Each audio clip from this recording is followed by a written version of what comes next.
ఎండాకాలం వచ్చిందంటే చాలు అందరికీ మంచినీళ్ళ కష్టాలే యాదికొస్తాయి. ముఖ్యంగా రాయలసీమలున్న అనంతపురం జిల్లాల మంచినీళ్ళ కరువు మామూలుగా ఉండదు. అంతెందుకు మొన్న కూడా చెప్పుకున్నాం కదా, మంచినీళ్ళ కరువు వచ్చినా ఆఫీసర్లు పట్టించుకుంటలేరు, అమ్మలక్కలు అన్నలు రోడ్డెక్కిండ్రు అని. అయితే అంతటి నీళ్ల కరువున్న అక్కడ ఒక నమ్మలేని నిజం చూడుండ్రి ఎట్లున్నదో. పొద్దున లేదు, మధ్యాహ్నం లేదు, ఎప్పుడైనా ఇదే కథ. 24 అవర్స్ ఇదే పోసుడు. మోటార్ ఆన్ చేసుడు లేదు, ఏమా చేసుడు లేదు. కేసింగ్ పైపులకెళ్లి నీళ్లు తన్నుకుంటూ వస్తున్నాయి, పంట పండుతున్నది. బాపురే బాపురే సూషిన్ రానుల్లా చెరువు అలుగు దుంకినప్పుడు నీళ్లు పోసినట్టే మోటార్లకెళ్లే నీళ్ళు ఎట్లా దుంకుతున్నాయో అట్లని బోరేసినప్పుడు గట్టిగా నీళ్లు పడలేదు. చుట్టుపక్కల చెరువులు కూడా అంతకన్నా లేవట. మరి ఎట్లా ఊట మళ్ళిందో ఏమో గాని రికాం లేకుండా పైపులకెళ్లి పోసుడే పోసుడు. చెప్పే అన్న ఎప్పుడేసినావు బోరు? ఇంతకు ముందు మేము 10 బోర్లు వేసినాం.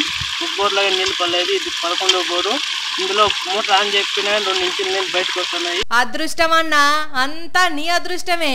ఇన్నారులా 10 బోర్లు వేస్తే ఒక్క చుక్క కూడా నీళ్లు పడలేదట. మీదికెళ్ళి అప్పుల పాలై చివరికి ఆఖరిగా ఈ బోరు వేస్తే ఇట్లా 2 ఇంచుల మందం నీళ్లు కేసింగ్ పైపులకెళ్లే నీళ్లు వస్తున్నాయి.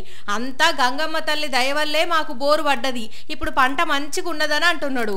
కానీ చూసినారులా రైతు గంగాధర్ అన్న ఓపికకు పట్టుదలకు ఎంత మంచిగా బోరు పడ్డదో. అనంతపురం జిల్లా ఓబుల దేవర చెరువు మండలం పాలేని వాండ్లపల్లి ఊరు అన్నది. 10 బోర్లు వేసిన 11వ బోరు డేర్ చేసి వేసిండు చూడు. ఇది రైతన్నకు నీళ్ల మీద ఉండే ప్రేమ.